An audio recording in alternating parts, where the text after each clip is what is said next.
dan saya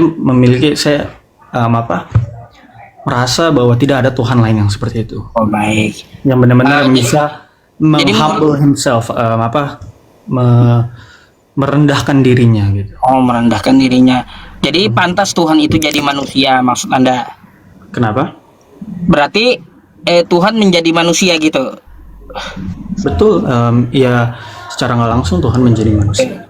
Bang, abang kan manusia, betul? Dan iya, bagaimana? Saya mau tanya abang sedikit.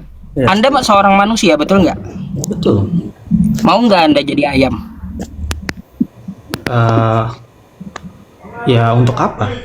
Ya, bukan masalah untuk apanya. Kalau ada keperluan, mau nggak Anda jadi ayam? Ya harus ada alasan ya. Kalau nggak ada alasan ya saya nggak perlu. Buat bicara sama ayam alasannya. Mau nggak Anda jadi ayam? Kan yang paling spesial, yang dia membuat gambar dan serupa adalah manusia kan. Saya tanya Anda yang manusia ini mau nggak jadi ayam? Nah gimana? Nggak, maksudnya gimana Tuhan ingin bertemu dengan manusia? Gimana caranya? Bentar, saya nggak ke situ dulu. Yang saya tanya Andanya. Anda kan sekarang ini manusia. Nah, mau nggak Anda jadi ayam? Ya harus ada sebab. Ya, ibaratnya Anda mau bicara sama ayam. Ya buat apa? Biar paham bahasa ayam. Oke, kalau misalkan saya Tuhan nih, terus saya yang ciptakan ayam. Anda yang manusia ini aja. Anda yang manusia ini aja toh. Ya kalau ada tujuan sama ayam, mau nggak Anda jadi ayam? Saya bisa aja jadi ayam. Mau Anda jadi ayam? Mau, kalau misalkan ada tujuan yang jelas. Mau jadi ayam. Berat teman-teman, mau jadi ayam. Pak Ustadz nih, pertanyaannya nih lucu banget. Bang, kalau kau jadi ayam ya kakinya cuma 2, Bang. Iya. Tidak ada tangannya lagi. Mau kau jadi kurang gitu? Ya, sekarang nih kalau misalnya sekarang saya tanya balik, kalau Pak Ustadz jadi Tuhan ya kan. Pengen ketemu nih sama manusia, pengen juga nggak jadi manusia, kayak cobalah sekali-sekali. Saya ngapain? Ya udah, itu kan perspektif orang kan. Ya kayak tadi saya manusia mau kan jadi ayam, nggak mau saya jadi ayam. Ya itu kalau manusia jadi ayam. Tuhan, logikanya nggak mau dia itu jadi manusia ciptaannya. Nah, nggak juga dong.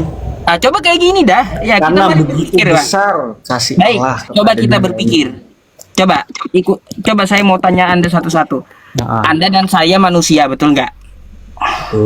Betul. Kalau kita makan nasi wajar nggak, Bang? Wajar. Kalaunya kita makan kotoran, itu wajar nggak? Nggak wajar. Nggak wajar. Artinya bagi manusia saja, ciptaan Tuhan, ada yang tidak wajar bagi manusia.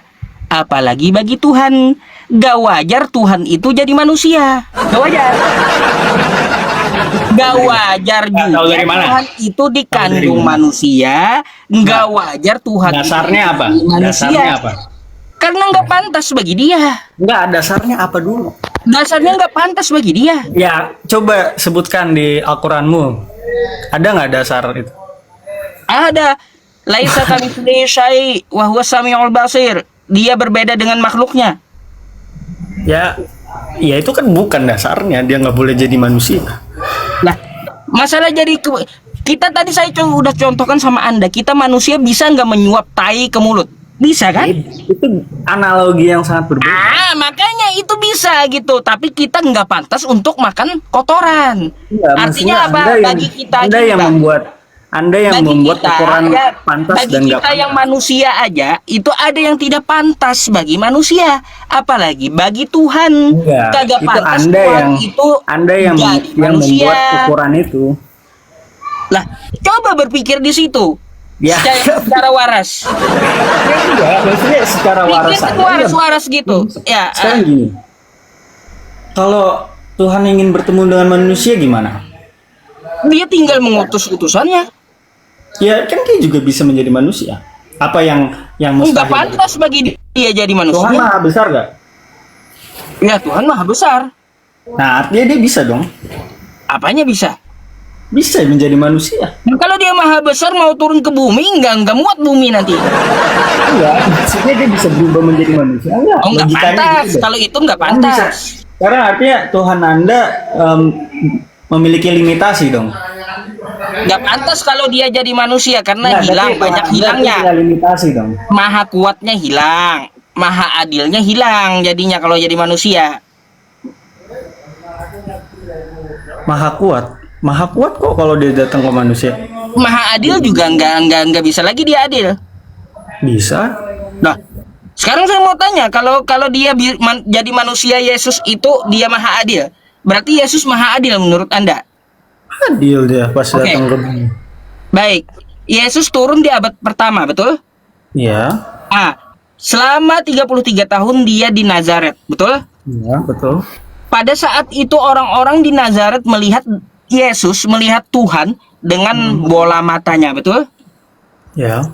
Nah, sekarang mana keadilan Yesus bagi kita berdua? Sekarang gitu. Bisa nggak kita lihat Yesus sekarang? Nggak adilnya dari mana gitu? Adilnya dari penglihatan mata kita. Masa orang abad pertama aja yang bisa lihat Tuhan? Ya itu Saya kayak dan Anda nggak bisa lihat Tuhan.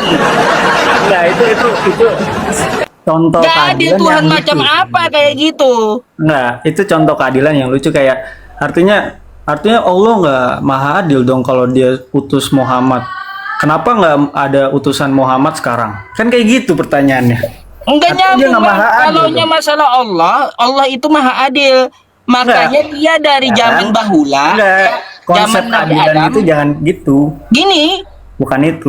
coba Anda Itu kayak, coba keadilan wah, Allah dari segi kayak mata kita saya- nih, saya jelaskan kepada Anda. Ya, sedikit saya jelaskan kepada Anda. Keadilan Allah Tuhannya umat Islam bagi seluruh manusia, bagi yang buta. Dia kagak pernah nongol. Dari zaman Nabi Adam sampai kiamat nanti Enggak, dia dia- nggak bakal dia tapi- nongol. dia Adil berbicara ke dia Abraham kepada nggak? seluruh manusia. Dia berbicara ke Manusia Abraham itu tidak dapat melihat dia semuanya. Dia berbicara Itu ke kan Abraham Tuhan yang nggak? adil. Pas zaman itu dia berbicara ke Abraham nggak Allah? Nah, itu nggak kelihatan itu. Iya tapi kan berbicara. Kenapa Allah belum berbicara ke kita? Itu kan kayak gitu konsep keadilan Anda. Nah, teopaninya kan sama Abraham dia ngomong. Kan tujuan Tuhan pasti ada tujuan tersembunyi kenapa Tuhan menjadi manusia pas. Oh, nggak masuk akal.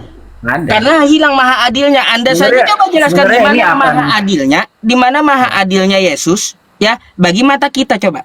Ya sebenarnya gini sih. Sebenarnya ini bakal end to end. Maksudnya ini nggak bakal ada titik temu soalnya ya kita memiliki imannya sendiri. Menurut Anda nggak masuk akal, menurut saya masuk akal. Jadi ya adalah dari hati kita. Kita percaya mana gitu.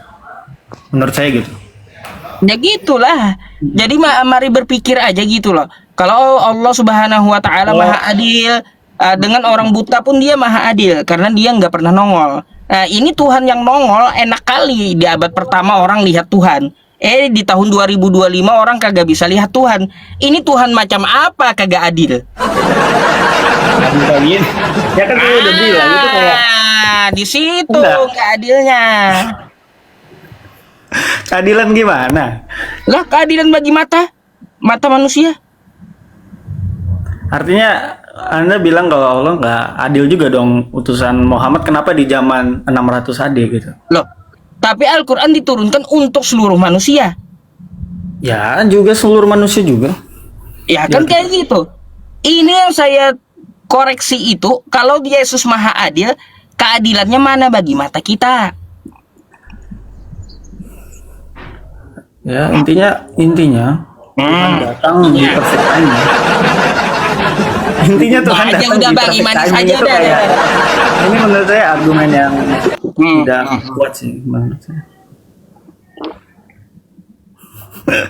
Iya.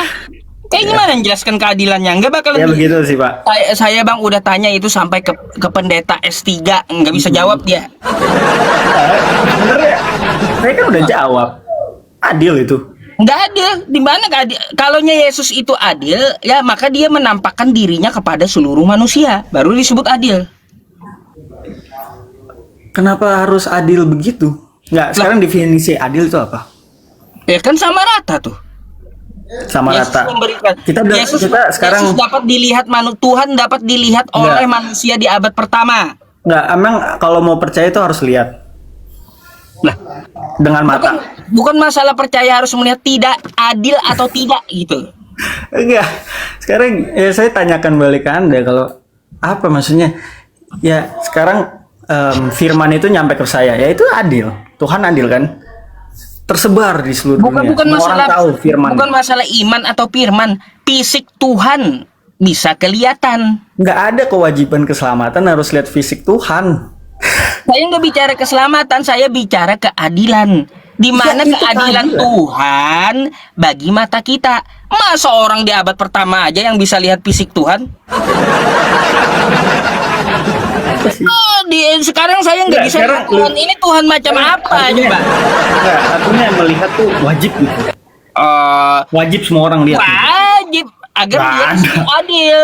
Artinya Anda harus wajib melihat Muhammad di zaman itu. Enggak. Kalau dia kagak nongol, kagak Di kagak mana nongol sama sekali. Sekarang saya tanya, di mana di Alkitab suruh Anda semua harus wajib melihat Tuhan? Di Di mana? Alkitab. Iya, melihat wajah Yesus.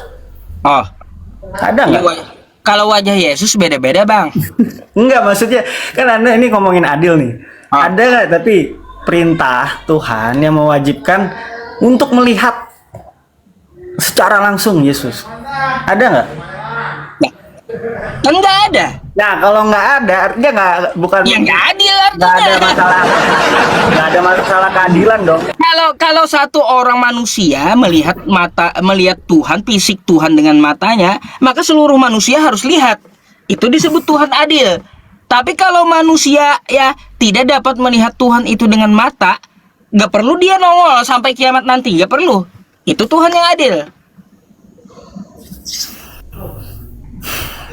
Ya sudahlah, terserah kalau Anda. Ya sudahlah kalau Anda percaya kalau. Bikin aja ke warna. Ya udah deh bang. Ya udah deh Pak. Ya, oke dah, ya selamat dah istirahat gitu ya. Ya udah, terima kasih atas jawabannya. Sama-sama Bang Pak Yusuf. John. Semoga Ya, kita sama-sama memiliki iman, yang penting kita saling toleransi aja ya Pak. Oke Bang. Oke ya, atas diskusinya. Ya, siap. Kasih Pak.